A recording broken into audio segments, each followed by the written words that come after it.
Hello and welcome to Before the Launch. I am your host, Brenda McGowan, and I am so excited. This is episode 4.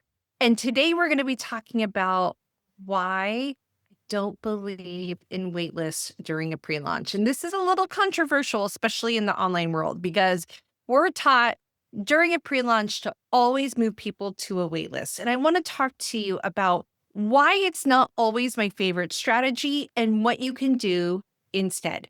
Now, if you missed episode 2, we talked about what is a pre-launch. Then in episode 3, we broke down what exactly goes into a pre-launch. What are the themes of your weeks of what you want to say and do before you actually launch your product or service? So if you've missed those, I will link those in the show notes below. But today we want to talk about a waitlist because a lot of times people think a waitlist is a pre-launch. And I want to help you think about it a little bit differently. Now, I am not completely against waitlists for and during a pre-launch, but what I notice a lot of times and what I see during clients, and interestingly enough, I actually had people join my program based directly on this point the last time I talked about this in a webinar, because what happens during a waitlist is we see a waitlist as people, when they click that link, that they are a list of buyers. Someone is really interested if they click that link to be on your wait list. I want you to think about a freebie. And I want you to think about the last maybe few freebies, lead magnets that you signed up for online. And what ended up happening after you signed up for the freebie? What I'm guessing is that you read the landing page for the freebie and you were like, oh my gosh, yes, this is what I need. And you go ahead and you sign up for the email list. And then you get the email in your inbox with that freebie. And you go,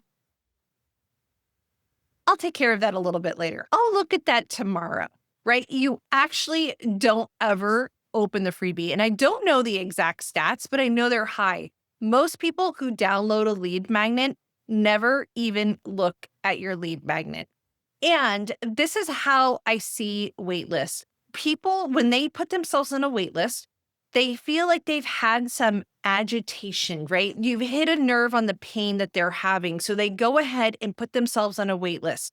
But there's something psychologically that happens where we feel like by putting ourselves on the waitlist, we've taken some step or action towards solving that problem.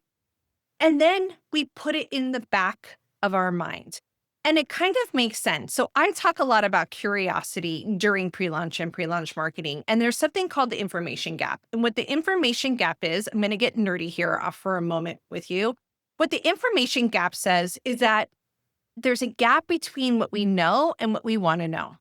And that when there is a gap, our brain feels deprived. And when our brain feels deprived, we actually creates curiosity and we want to close the loop.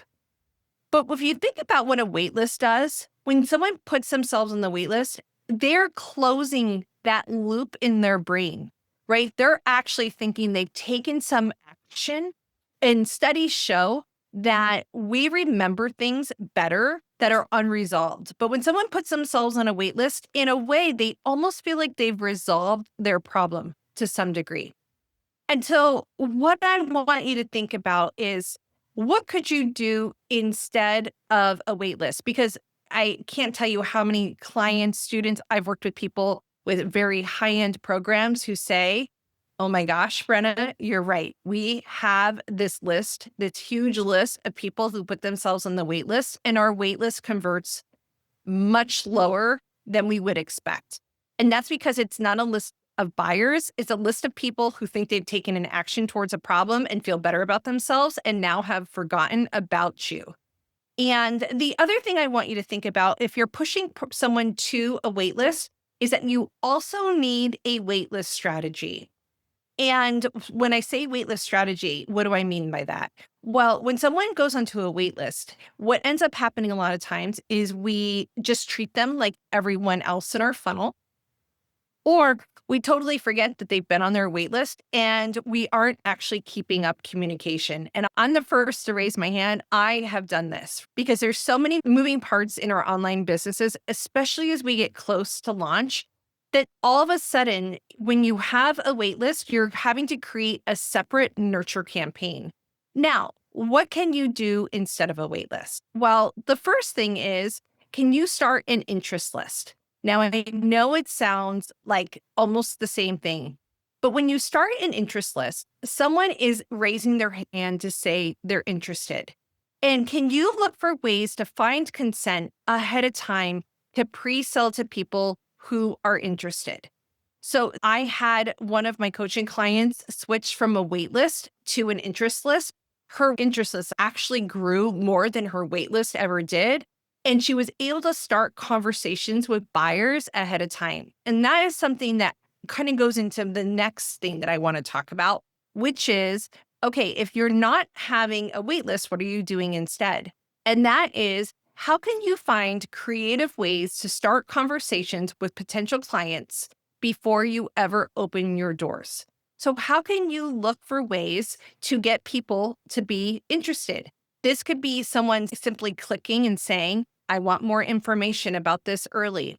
Maybe you are getting someone to reply, telling them about what you have coming up and letting them know maybe you have something special going on. Maybe you have a special promotion for early birds. And if that person is interested, how can you get them to reply?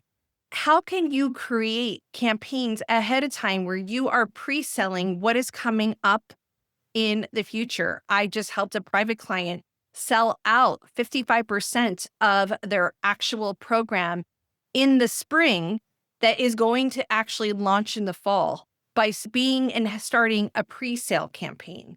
What are ways that you can get creative instead of putting someone on a wait list where leads go to die?